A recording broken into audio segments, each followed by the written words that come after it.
Thank you. The Democratic vice presidential nominee, Senator Joe Biden, is standing by in Washington. Senator Biden, good morning to you. Hey, Meredith, how are you? I'm fine, thank you. Let's start with the IG. You just heard Senator McCain say, under his watch, no bailout. What do you say?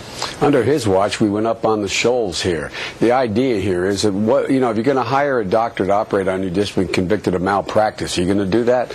Look, the fundamentals of the economy are not good. The American worker has been left out in the cold. The American worker has been the victim of this. No one doubts the American worker is strong, but why hasn't anybody tried to help him? Why have they let these, the highest foreclosure rates, the highest cost of gas and energy, the highest unemployment rate? But now we have this mess, Senator. Do you think that AIG should be bailed out by the federal government? No, I don't think they should be bailed out by the federal government. I'll tell you what we should do. We should try to correct the problems that caused this. And what's caused this is the profligate tax cuts to the very, very wealthy that John wants to continue.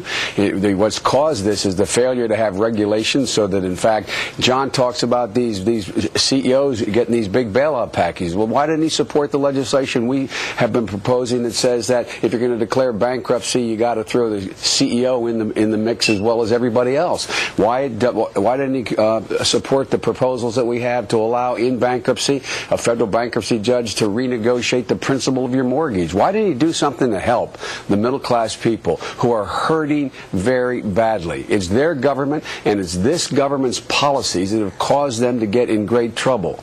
Meanwhile, Senator, you and Senator Obama are calling for tax increases on the wealthy, and there are many economists who say that would hurt the economy even more. So what I don't know any economists are saying that. There are economists saying, what specifically would your tax plan do to Our boost tax the economy? plan would take that tax cut of another $130 billion that John wants to give to people making over $250,000 next year, not let it go forward, and give it to the middle class.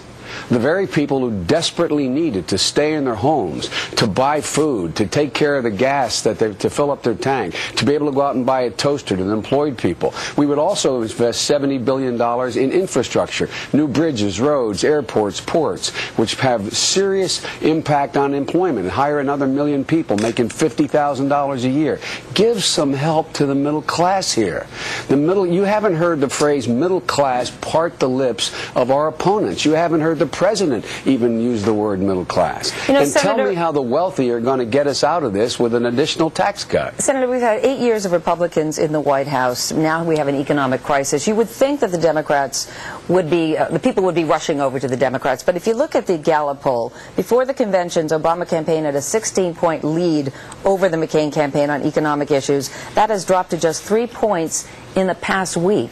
Why do you think that is? That'll be back up to 16 points now that people are starting to focus again. It's because they had a great convention. It's because they misled people and said we're going to raise taxes on middle-class people, which every econometric model, everyone acknowledges is not true. It's because of the scurrilous ads they've been running against Barack Obama that are just simply not true. And this is the ultimate washout here. Who has been at the helm?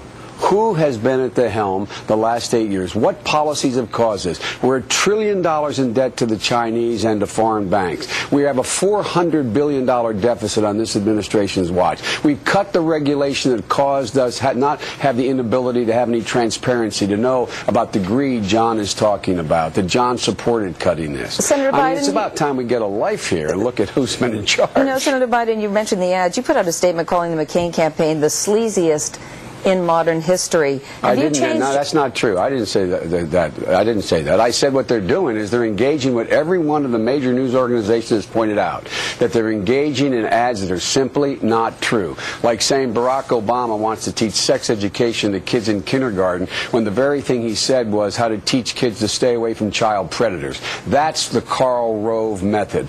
What I did say was the very tactics John deplored when George Bush was using them against him in South Carolina in the primary in 2000 are the very people he's hired now to do his strategy. So has it changed your mind about his character? About John McCain's character? I'm not talking about I'm talking about his campaign.